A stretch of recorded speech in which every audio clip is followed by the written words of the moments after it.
Sir ఒక teenage అబ్బాయి PUBG గేమ్‌కి addict అయ్యి సూసైడ్ చేసుకొని చనిపోయాడు సార్. ఇక్కడే మన ఎల్లారెడ్డిగూడ దగ్గర.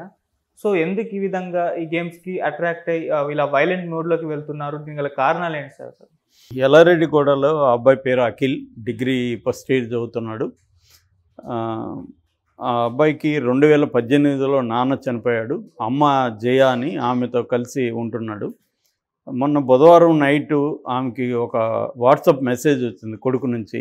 అదేంటంటే బై మమ్మీ లవ్ యూ జాగ్రత్త అని ఒక మెసేజ్ వచ్చింది. అది చూసి ఆమె కంగారు పడి ఇమీడియట్గా ఫోన్ చేసింది. ఫోన్ చేస్తే తీయట్లేదు.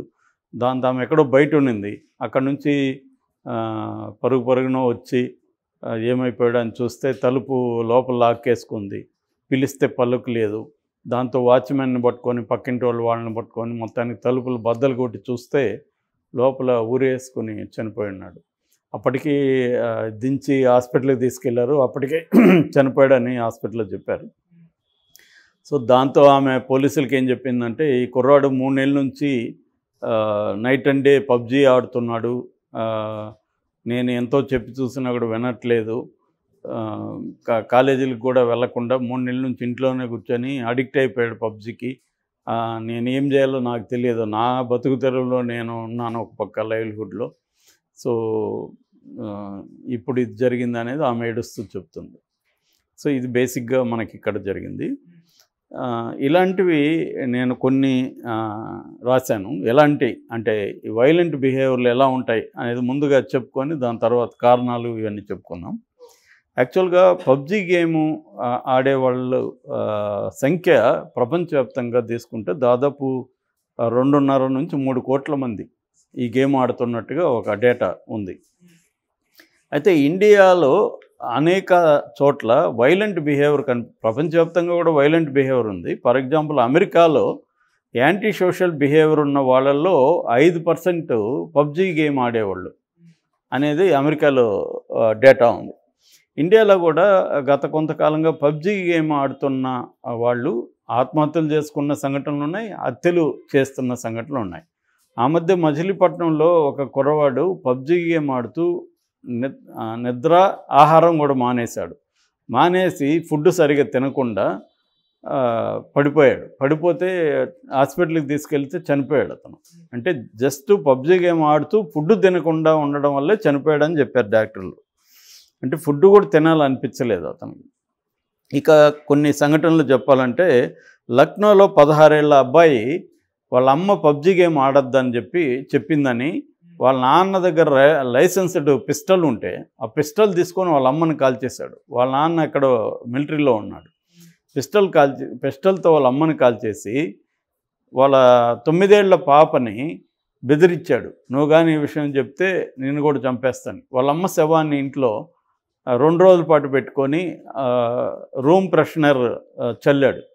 అయినా కూడా అది బయటికి స్మెల్ వచ్చి జనాలు పసిగట్టి చెప్పారు.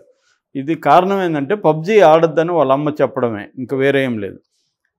ఇది లక్నోలో జరిగింది, ఉత్తరప్రదేశ్లో. ఇక పాకిస్తాన్లో లాహోర్లో ఒక 14 ఏళ్ల అబ్బాయి తల్లిని 3 చెల్లెల్ని కత్తితో పొడిచి చంపేశాడు. ఆ అబ్బాయిని పోలీసులు విచారించినప్పుడు అబ్బాయి చెప్పింది ఏంటంటే, నాకేం జరుగుతుందో నాకు తెలియదు, నేను గేమ్లోనే ఉన్నాను, మైండ్ అంతా గేమ్లోనే ఉంది అని అబ్బాయి చెప్తున్నాడు. అట్లాగే తానేలో ఒక ఫ్రెండ్స్ ఒక అబ్బాయి ఇబ్బంది పెడుతున్నాడని గేమ్ ఆడుతుంటే ఆ అబ్బాయిని చంపేశారు 3 ఫ్రెండ్స్ కలిసి. ఇక మంగళూరులో 12 ఏళ్ల అబ్బాయి పబ్జీ గేమ్ వేరే అబ్బాయితో కలిసి ఆడుతున్నప్పుడు అతను చీట్ చేశాడని అతన్ని చంపేశాడు ఈ 12 ఏళ్ల అబ్బాయి. ఉత్తరాఖండ్లో ఒక పక్కింటి అతను ఫోన్ అడిగితే ఇవ్వలేదు పబ్జీ గేమ్ ఆడడానికని అతన్ని చంపేశాడు. రాజస్థాన్లో 17 ఏళ్ల అబ్బాయిని 13 ఏళ్ల అబ్బాయి నన్ను గేమ్ ఆడనివ్వలేదు వీడని చెప్పి అతన్ని చంపేశాడు. 13 ఏళ్ల అబ్బాయి 17 ఏళ్ల అబ్బాయిని చంపేశాడు. బెలగావిలో 21 ఏళ్ల అబ్బాయి నాన్న పబ్జీ గేమ్ ఆడుతుంటే తిడుతున్నాడు రోజు అని చెప్పి అతన్ని తల నరికేసి కాళ్ళు చేయి కూడా నరికేశాడు. 21 ఏళ్ల అబ్బాయి బెలగావిలో. న్యూజిలాండ్లో ఒక మసీదులో 41 మందిని ఒక పబ్జీ ఆడుతున్న కుర్రాడు చంపేశాడు. అతను ఎందుకంటే ఆ చంపుతున్నప్పుడు కూడా కెమెరా తెచ్చి షూట్ చేస్తూ చంపాడు వాళ్ళని. అంటే అతనికి పబ్జీ గేమ్ లాగే ఇక్కడ కూడా జనాల్ని చంపితే ఎలా ఉంటుంది థ్రిల్లు అనేది అతనికి అనిపించింది. ఇది కొన్ని సంఘటనలు ఎగ్జాంపుల్ చెప్దామని చెప్తున్నా. అంటే పబ్జీ గేమ్ ఎఫెక్ట్ చెప్పాను. అసలు పబ్జీ గేమ్ అంటే ఏంది, అది ఎందుకు పుట్టింది అనేది చూసుకున్నప్పుడు, పబ్జీ అంటే player unknown battle ground. PUBG player unknown battle ground దాని పేరు. దీన్ని ఇప్పుడు కొత్తగా ఏం పిలుస్తున్నారంటే పబ్జీ బ్యాటిల్ గ్రౌండ్స్ అని పిలుస్తున్నారు కొత్తగా. కొత్త వెర్షన్ అయితే రీసెంట్గా ఒక వెర్షన్ కూడా వచ్చింది, 2.9 వెర్షన్ వచ్చింది కొత్తగా.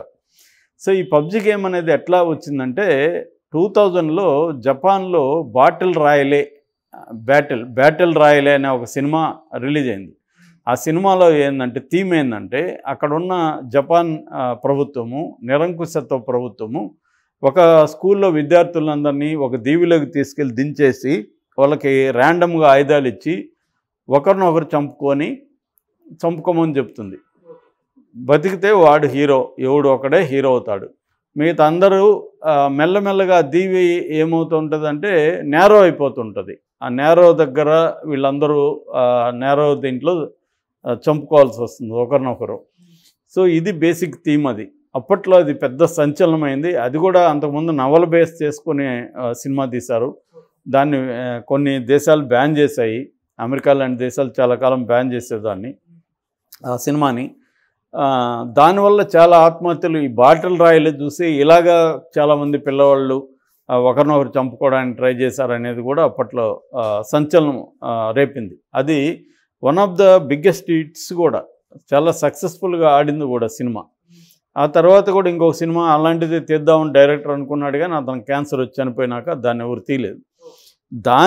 అదే థీమ్ను పెట్టుకొని సౌత్ కొరియాలో దీన్ని డెవలప్ చేశారు.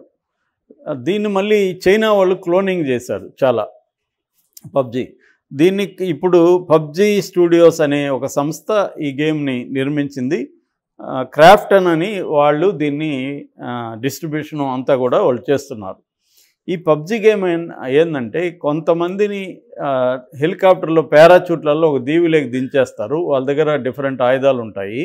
అట్లాగే ఆ దీవిలో కూడా రకరకాల ఎక్విప్మెంటు, రకరకాల ప్లేసులు ఉంటాయి. అవన్నీ ఎక్స్ప్లెయిన్ చేస్తారు మీకు. ఇప్పుడు మనం ఆడేవాళ్ళు అది first person point of view తీసుకోవచ్చు, లేదా third person point of view. అంటే మనం ఒకరిని ఎంచుకొని వాళ్ళలాగా బిహేవ్ చేస్తూ వెళ్ళొచ్చు, లేదా థర్డ్ పర్సన్ లాగా ఒకరు ఇటువైపు అటువైపు వెళ్తూ కూడా గేమ్ ఆడచ్చు.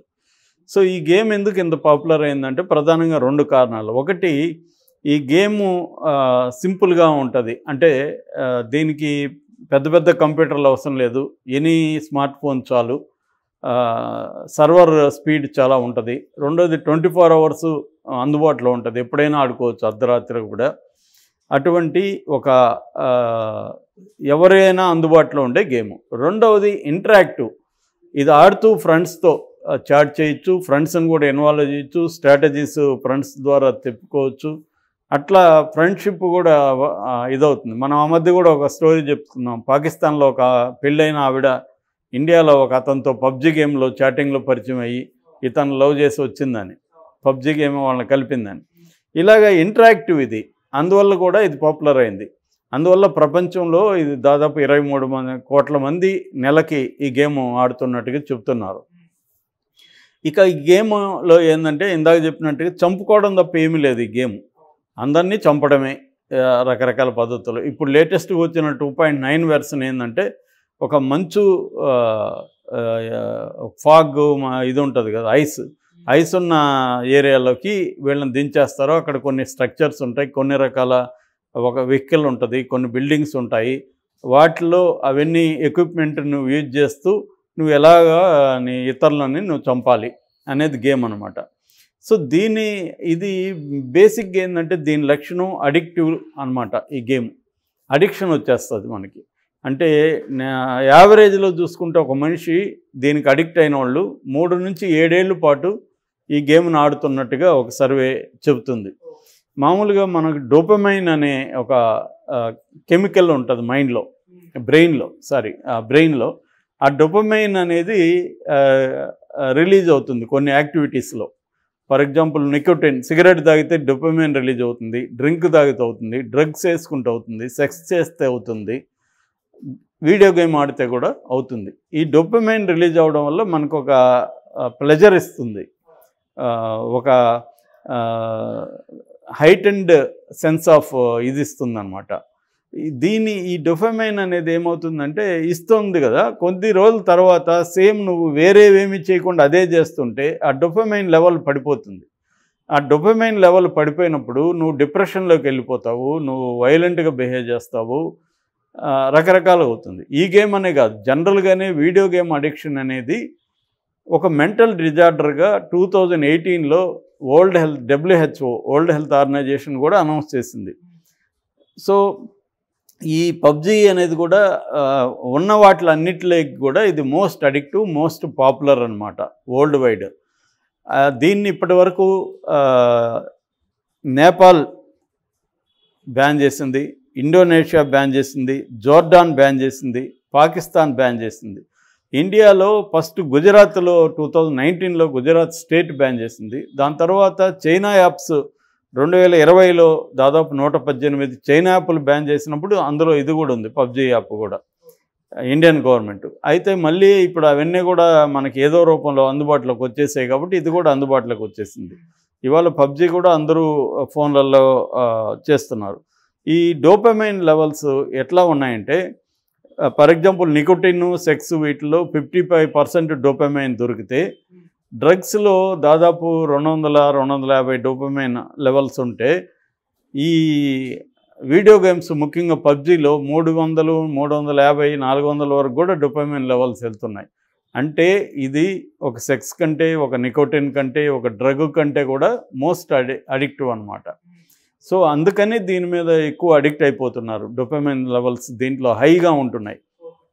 సో అందువల్ల దీంట్లో ఒకసారి వెళ్ళిన వాళ్ళకి ఈ వైలెంట్ గేమ్లో ఇన్వాల్వ్ అయిపోయినప్పుడు వాళ్ళకి రియల్లో కూడా పెద్దగా తేడా తెలియదు. రియల్ మనిషిని చంపినా కూడా వాళ్ళకి పెద్దగా, మనకి ఇప్పుడు భయం ఉంటుంది, ఎవరినైనా మనిషిని కొట్టాలన్నా లేకపోతే చంపాలన్నా మనం చేయలేం.